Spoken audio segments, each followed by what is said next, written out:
Echo സിനിമയുടെ അവസാനം മനസ്സിലാകാത്ത കുറെ ആളുകൾ നമുക്കിടയിലുണ്ട്. ഈ മനസ്സിലാക്കാൻ ബുദ്ധിമുട്ടുള്ള സിനിമകളുടെ എക്സ്പ്ലനേഷൻ വീഡിയോ ഒക്കെ ചെയ്താൽ ഉടനെ വരുന്ന ഒരു കമന്റ് ആണ്, ഇത്രയ്ക്ക് ബുദ്ധിമുട്ടി സാധാരണക്കാർക്ക് മനസ്സിലാക്കാൻ വയ്യാത്ത കഥ എന്തിനാണ് സിനിമയാക്കുന്നത് എന്ന്. വളരെ സിമ്പിൾ ആയിട്ടുള്ള കൊച്ചുകുട്ടികൾക്ക് പോലും മനസ്സിലാക്കുന്ന സിനിമകൾ നല്ലതാണ്. അതേസമയം ഒരു സിനിമ കണ്ടതിന് ശേഷം എന്താണ് പടത്തിൽ സംഭവിച്ചതെന്ന് നമ്മൾക്ക് ചിന്തിക്കാനുള്ള വക കൂടി നൽകുന്ന സിനിമകൾ നമ്മുടെ ബ്രെയിനിന്റെ വളർച്ചയ്ക്കും കൂടി പര്യാപ്തമാക്കുന്നുണ്ട്. എനിക്ക് പേഴ്സണലി ഇങ്ങനെയുള്ള ലേയേർഡ് ആയിട്ടുള്ള സ്ക്രിപ്റ്റുള്ള സിനിമകൾ ഇഷ്ടമാണ്. ഇപ്പോൾ ഇൻവെസ്റ്റിഗേഷൻ അല്ലെങ്കിൽ മിസ്റ്ററി ത്രില്ലർ സിനിമകളുടെയൊക്കെ പ്രത്യേകത തന്നെ അതിങ്ങനെ കണ്ടുകൊണ്ടിരിക്കുമ്പോൾ അത് കാണുന്ന പ്രേക്ഷകർ കൂടി ഒരേ സമയം നമ്മുടെ മനസ്സിലൊരു പാരലൽ ഇൻവെസ്റ്റിഗേഷൻ നടത്തുന്നുണ്ട് എന്നതാണ്. പേഴ്സണലി അതുകൊണ്ട് തന്നെയാണ് എനിക്ക് മിസ്റ്ററി ത്രില്ലർ സിനിമകൾ കൂടുതൽ ഇഷ്ടമായതും. നമ്മുടെ ബ്രെയിൻ അത് ഉണർത്തും. പറഞ്ഞു കാട് കയറുന്നില്ല, എക്കോ സിനിമയുടെ എൻഡിങ് എക്സ്പ്ലനേഷൻ ആണ് ഈ വീഡിയോ. കട്ട സ്പോയിലർ ആണ് വീഡിയോയിലുള്ളത്. അതുകൊണ്ട് തന്നെ ഈ സിനിമ കാണാത്തവർ ഈ വീഡിയോ ദയവ് ചെയ്ത് കാണരുത്. സംരക്ഷണവും നിയന്ത്രണവും ഒരു നാണയത്തിന്റെ രണ്ട് വശങ്ങൾ പോലെയാണെന്ന് പറയാം. അത് രണ്ടും വേർതിരിക്കുന്ന ഒരു നേരിയ മലയിടുക്കിലൂടെയുള്ള യാത്രയാണ് എക്കോ. ആദ്യം തന്നെ പറയേണ്ടത് ഈ സിനിമയുടെ കഥ നടക്കുന്ന ഒരു കാലഘട്ടം. അതൊരു 80കളുടെ മധ്യമാകാനാണ് സാധ്യത. വൻ ടെക്നോളജി ഒന്നുമില്ല. എഴുത്തുകളും അതുപോലെ ആളുകൾക്ക് സമയം കളയാനായിട്ട് മാസികകളെയും ഒക്കെ ആശ്രയിക്കുന്ന ഒരു കാലഘട്ടമാണ്. കുര്യച്ചനെ കാണാതായിട്ട് 6 വർഷം കഴിഞ്ഞിരിക്കുന്നു. തന്നെ ജയിലിലാക്കിയ കുര്യച്ചനെ കണ്ടുപിടിച്ച് കണക്ക് തീർക്കാനായിട്ട് ജയിലിൽ നിന്നും പുറത്തിറങ്ങിയ ശേഷം മോഹൻ പോത്തൻ നാട്ടിലെത്തുന്നതോടെയാണ് കഥ തുടങ്ങുന്നത്. അതേസമയം തന്നെ വളർത്തിയ തന്റെ രക്ഷിതാവും മാസ്റ്ററും ഒക്കെയായ കുര്യച്ചനെ അന്വേഷിച്ച് പിയൂസും അവിടെ എത്തുന്നുണ്ട്. ആരാണ് പിയൂസ്? ശരിക്കും അവൻ പിയൂസ് അല്ല, മണികണ്ഠനാണ്. കുര്യച്ചന്റെ വിശ്വസ്തനായ ബോഡി ഗാർഡ് എന്ന് പറയാം. കുറച്ചുകൂടി പച്ചയ്ക്ക് പറഞ്ഞാൽ അയാൾ വളർത്തിയ, ട്രെയിൻ ചെയ്ത, ഏറ്റവും ലോയൽ ആയിട്ടുള്ള അയാളുടെ വളർത്തുനായ. അപ്പോ ശരിക്കുള്ള പിയൂസ് ആരാ? അമ്മച്ചിയെ നോക്കാൻ വേണ്ടി പിയൂസ് എന്നൊരു പയ്യനെ അമ്മച്ചിയുടെ മക്കൾക്ക് ഒരു ഏജന്റ് വഴിയാണ് ലഭിക്കുന്നത്. അവർ അവനെ നേരിട്ട് കണ്ടിട്ടൊന്നുമില്ല, പറഞ്ഞല്ലോ അന്ധകാലമാണ്. കുര്യച്ചനെ കാണാതായ ശേഷം അയാളെ അന്വേഷിച്ച് നടന്ന മണികണ്ഠൻ അഥവാ ഇപ്പോഴത്തെ പിയൂസ് ഇങ്ങനെ ഒരു പയ്യനെ അമ്മച്ചിയെ നോക്കാനായിട്ട് ഏൽപ്പിച്ച കാര്യം അറിഞ്ഞിട്ട് ആ ഏജന്റിനോടും പിയൂസ് എന്ന ആ പയ്യനോടും സംസാരിച്ച് മാസാമാസം അവർക്ക് കമ്മീഷൻ തരാം എന്നൊരു വ്യവസ്ഥയിൽ ആ ജോലിയിൽ പ്രവേശിച്ചിട്ട് പിയൂസ് ആയിട്ട് അമ്മച്ചിയുടെ അടുത്തെത്തുകയാണ്. അവൻ അമ്മച്ചിയുടെ കൂടെ നിന്ന് ആ മലനിരകളിൽ എവിടെയെങ്കിലും ഏതെങ്കിലും ഒരു ഗുഹയിൽ കുര്യച്ചൻ ഒളിച്ച് താമസിക്കുന്നുണ്ടോ എന്ന് കണ്ടെത്തണം. അതാണ് ലക്ഷ്യം. കുര്യച്ചൻ ഇല്ലാതെ ഒറ്റയ്ക്ക് ആ മല കയറുകയാണെങ്കിൽ പട്ടികൾ അവനെ നിലം തൊടിക്കില്ല. അപ്പൊ അമ്മച്ചിയുടെ സപ്പോർട്ട് കൂടി കിട്ടുകയാണെങ്കിൽ പട്ടികൾ അവനെ ഉപദ്രവിക്കില്ലല്ലോ. നരയൻ കുര്യച്ചനെ അന്വേഷിച്ചു വന്നത് എന്തിനാണ്? ഇത് പലർക്കും പല രീതിയിൽ വ്യാഖ്യാനിക്കാം. എനിക്ക് തോന്നിയ കാര്യം പറയാം. നരയൻ എന്ന നേവിക്കാരനെയും ഈ മറ്റു പലരെയും ചതിച്ചതുപോലെ കുര്യച്ചൻ ചതിച്ചിട്ടുണ്ട് എന്നുള്ളതാണ്. ഇയാളുടെ എന്തോ ഒരു ചതി മൂലം നരയന് ജോലി പോലും നഷ്ടപ്പെടുന്ന ഒരു അവസ്ഥയിലാണ്. പിയൂസ് ഊഹിക്കുന്നത് പോലെ തന്നെക്കാൾ മുമ്പ് പോലീസ് കുര്യച്ചനെ പിടിച്ചാൽ അന്വേഷണ വിധേയമായി സസ്പെൻഷനിൽ ഇരിക്കുന്ന നരയന് കൂടുതൽ നഷ്ടങ്ങൾ ഉണ്ടാവും. അതുകൊണ്ട് അത് സംഭവിക്കുന്നതിന് മുമ്പ് അയാളെ കണ്ടെത്തി വകവരുത്തേണ്ടത് നരയന്റെ ആവശ്യമാണ്. സോ ഓരോ കാലത്തും ഇങ്ങനെ കുര്യച്ചനെതിരെ വരുന്നവരെയും അയാളെ പിടിക്കാൻ വരുന്ന പോലീസുകാരെയും ഒക്കെ ബ്രേക്ക് പൊട്ടിച്ചും കൊക്കയിൽ വീഴ്ത്തിയും ഒക്കെ കൊല്ലുന്നതും പിയൂസ് എന്ന മണികണ്ഠനാണ്. അവസാനമായിട്ട് വന്ന പോത്തനെ കൊല്ലാൻ തന്നെയാണ് അവൻ ചെന്നത്. പക്ഷെ പോത്തൻ അവൻ കൊല്ലാൻ വന്നതാണെന്ന് തിരിച്ചറിയുകയും അയാളുടെ കൂടെ നിൽക്കാനായിട്ട് പറയുകയും ചെയ്യുന്നു. ഒപ്പം കുര്യച്ചനെ കണ്ടെത്താനായിട്ട് സഹായിക്കാമെന്ന വാഗ്ദാനവും അവന് നൽകുന്നു. പക്ഷെ പട്ടികൾ അയാളെ വകവരുത്തി.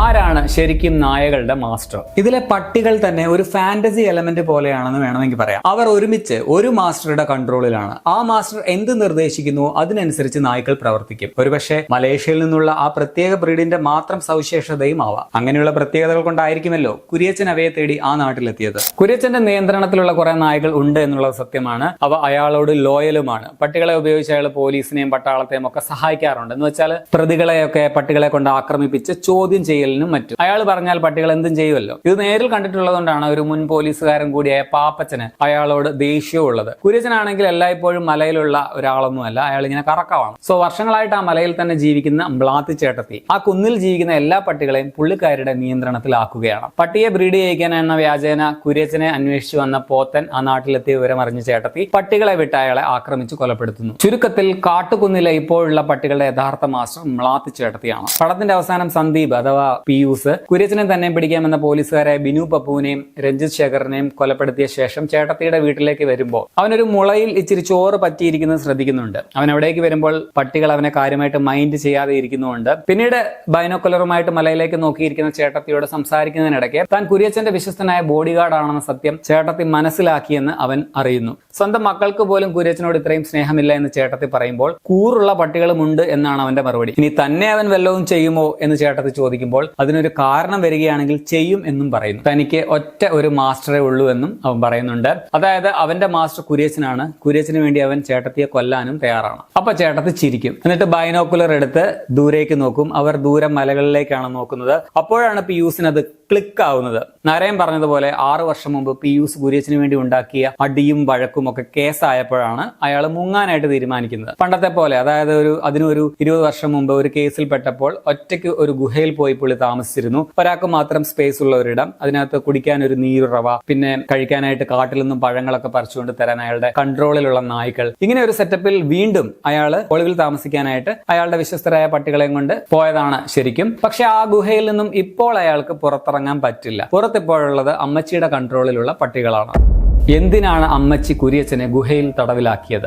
6 വർഷം മുമ്പാണല്ലോ കുര്യച്ചനെ കാണാതാവുന്നത്. ആ സംഭവം നടക്കുന്നതിന് ഒരാഴ്ച മുമ്പ് മോഹൻ പോത്തൻ കുര്യച്ചൻ മൂലം പ്രശ്നങ്ങളിൽ അകപ്പെടുകയും അയാളെ അന്വേഷിച്ചുകൊണ്ട് കുന്നുകയറി മ്ലാത്തി ചേട്ടത്തിയുടെ അടുത്ത് എത്തുകയും ചെയ്യുന്നുണ്ട്. കുര്യച്ചന്റെ മറ്റു ഭാര്യമാരെക്കാൾ കൂറുള്ള ചേട്ടത്തി അയാൾ എവിടെയുണ്ടെന്ന് പറയുന്നുമില്ല. അല്ല, സത്യത്തിൽ പുള്ളിക്കാരിക്ക് അറിയത്തുമില്ല. പക്ഷെ തനിക്ക് കുര്യച്ചനോട് കൂടുതൽ കൂറുണ്ടെന്നും അതുകൊണ്ട് താൻ പറയില്ല എന്നും പോത്തൻ അറിയാമെങ്കിൽ പിന്നെന്തിനാണ് ഇവിടെ നിൽക്കുന്നത്, പൊയ്ക്കൂടെ എന്ന് ചേട്ടത്തി പോത്തനോട് ചോദിക്കുന്നുണ്ട്. ഇത് അയാളെ ചൊടിപ്പിച്ചു. ആ കലിപ്പിലും കുര്യച്ചൻ തന്നോട് ചെയ്ത ചതിയും ഒക്കെ കൊണ്ടുള്ള ദേഷ്യത്തിന് പണ്ടത്തെ കാലത്തെ രഹസ്യങ്ങളൊക്കെ അയാൾ ചേട്ടത്തിയുടെ മുമ്പിൽ വിളമ്പുകയാണ്. അതായത് പണ്ട് ചേട്ടത്തിയുടെ ആദ്യ ഭർത്താവ് യോസിയാണോ സോസിയാണോ അവരെ കിട്ടാൻ വേണ്ടി മലേഷ്യയിൽ വെച്ച് കുര്യച്ചനും പോത്തനും കൂടി കള്ളക്കേസിൽ കുടുക്കിയതാണ്. അവരെ കെട്ടാൻ വേണ്ടി മാത്രമല്ല, വീട്ടിൽ വന്നപ്പോൾ പട്ടികളുടെ അനുസരണശീലവും ട്രെയിനിങ്ങും ഒക്കെ കാണിച്ച് യോസിയ നടത്തിയ ഒരു ഷോ ഏറ്റവും വലിയ ഡോഗ് എക്സ്പേർട്ട് എന്ന് സ്വയം കരുതുന്ന കുര്യച്ചന്റെ ഈഗോയെ അത് വല്ലാതെ ഹർട്ട് ചെയ്യുകയും ചെയ്തിട്ടുണ്ട്. അതും അയാളെ ചതിക്കാനായിട്ടുള്ള ഒരു കാരണമാണ്. അങ്ങനെ ആദ്യ ഭർത്താവിനെ ചതിച്ച് ജയിലിലാക്കിയതാണെന്നും എന്നിട്ട് മരിച്ചു എന്ന് കള്ളം പറഞ്ഞതാണെന്നുള്ള സത്യവും പോത്തൻ പറയുമ്പോഴാണ് ചേട്ടത്തി അത് മനസ്സിലാക്കുന്നത്.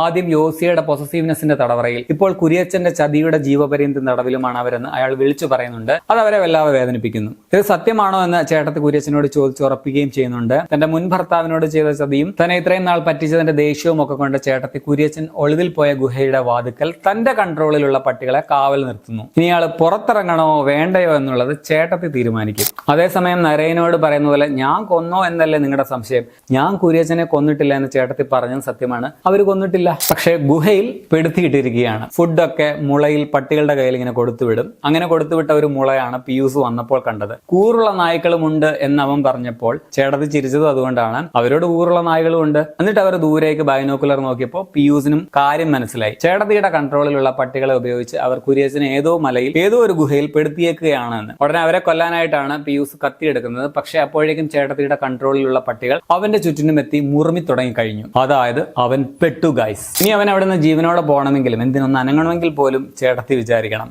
അതായത് ആ കുന്നിൽ അപ്പോഴുള്ള നായകളുടെ മാസ്റ്റർ മ്ലാത്തി ചേട്ടത്തി അഥവാ സോയിയാണ്. സ്നേഹത്തിന്റെ പേര് പറഞ്ഞ ആദ്യത്തെ ഭർത്താവ് അയാളെ ചതിച്ച് അവളെ സ്വന്തമാക്കി മലയിൽ കൊണ്ട് താമസിപ്പിച്ച് വർഷങ്ങളോളം മറ്റൊരു തടവിലിട്ട കുര്യച്ചൻ. എല്ലാ കാലത്തും ഇങ്ങനെ തടവിലായിരുന്നു അവര്. സോ അവർക്ക് ഇങ്ങനെയെങ്കിലും ഒന്ന് പ്രതികാരം ചെയ്യണ്ടേ? നമ്മളറിയാതെ ആരൊക്കെയോ വലിക്കുന്ന ചരടുകളാൽ തടവറകളിലാണ് നമ്മുടെ സ്വാതന്ത്ര്യം എന്നാണ് സിനിമ പറഞ്ഞു വെക്കുന്നത്. അതാണ് ഈ സ്ക്രിപ്റ്റിന്റെ ബ്രില്യൻസും. സോ ശരിക്കും എക്കോ സോയി എന്ന മലാത്തി ചേട്ടത്തിയുടെ കഥയാണ്. മരിക്കും വരെ ആ മല മുഴുവനും അവരുടെ കൺട്രോളിലുമാണ്. ഇനി കാട്ടുകുന്നിലെ മലേഷ്യൻ നായ്കൾക്ക് ഒരൊറ്റ മാസ്റ്ററേ ഉള്ളൂ, അത് മ്ലാത്തി ചേട്ടത്തിയാണ്. അപ്പോൾ ഇതാണ് എനിക്ക് മനസ്സിലായത്. ഇതിൽ നിന്നും വ്യത്യസ്തമായി മറ്റു പല തിയറികളും പലർക്കും ഉണ്ടാകാം. ഇനി നിങ്ങൾക്ക് വേറെ എന്തെങ്കിലും ആണ് ഫീൽ ചെയ്തിട്ടുണ്ടെങ്കിൽ അല്ലെങ്കിൽ മനസ്സിലായിട്ടുള്ളതെങ്കിൽ അത് കമന്റിൽ രേഖപ്പെടുത്തുമല്ലോ. അപ്പൊ ശരി.